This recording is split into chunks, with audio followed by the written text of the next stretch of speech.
Hey everyone, and welcome to the channel. My name is Ash and I am here with a review for LASERPITIUM on Xbox.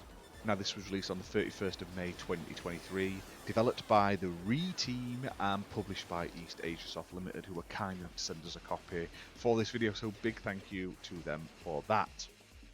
Now this is a shmup, a side-scrolling 2D shoot 'em up, and you know, if you've watched any of the reviews and the videos on the channel, that I love me a good shmup. So I'm always happy to review these type of games. This one is a another one that I've quite enjoyed playing. Now, the plot itself is generic sort of shmup sort of things.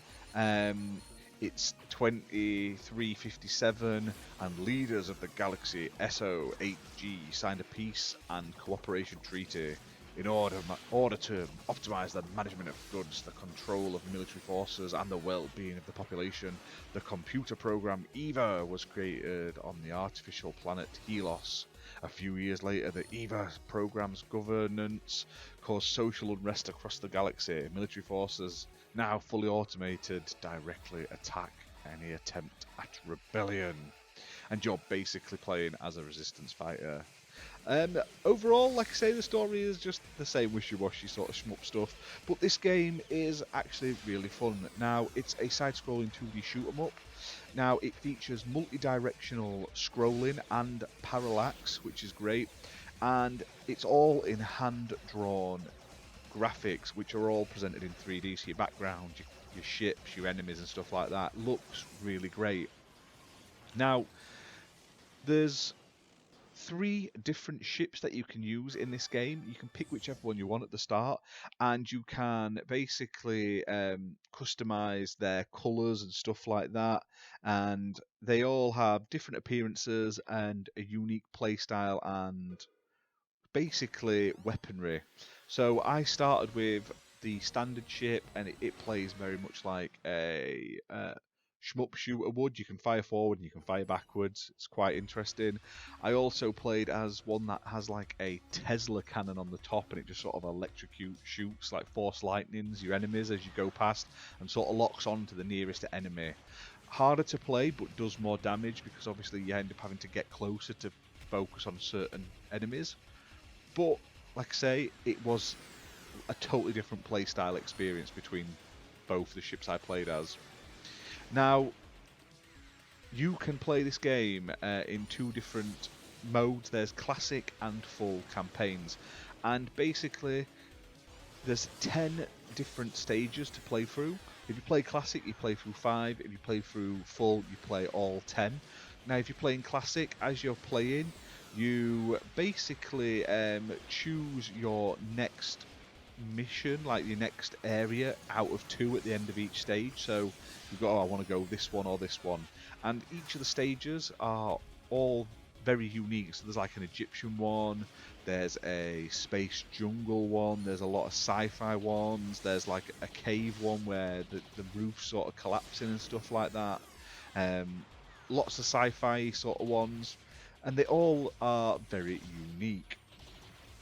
Now, on each of these stages, you'll have a big boss at the end. Each of them are really cool designs, actually, and you have to sort of figure out how to defeat them. And there's also sort of like middle level sort of mini bosses, which they're not anywhere near as difficult as the main boss, but they will put up more of a challenge than the standard enemies. Now, through these levels, you will be able to defeat a whole host of different enemies, all hand-drawn as well, all of them with different sort of movement and attack patterns, different styles. If you defeat them, there are also pickups that they can drop, and you will also find these pickups in the game as well while playing. And there's red ones which increase the power of your weapons, so the more you pick up, the more damage and stuff you do, and green ones which give you health. And depending on which mode of sort of difficulty you're playing on, because there are multiple difficulty modes as well as the 2 different sort of campaign modes, so you can pick full or classic, and then also like hard, medium, easy, very easy. You will get more lives and do more damage, etc., depending on which mode you pick. Now, if you do die and you respawn, you do lose all those upgrades you've picked up, unfortunately, and you will have to sort of walk around, and I say walk around, fly around looking for more. Now, not only are you having to fight enemies, but there's also environmental hazards to avoid, like falling rocks and moving and closing doors and stuff like that.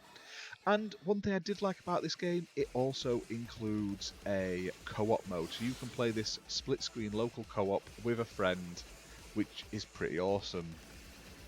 Now, the game itself plays fine.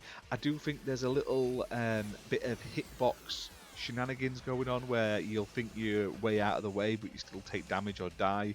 So I don't know whether the hitbox is larger than the ship. But the game itself is fun. You'll get through it in about an hour or so. It's not super long like any shmup. It's just a quick arcadey game.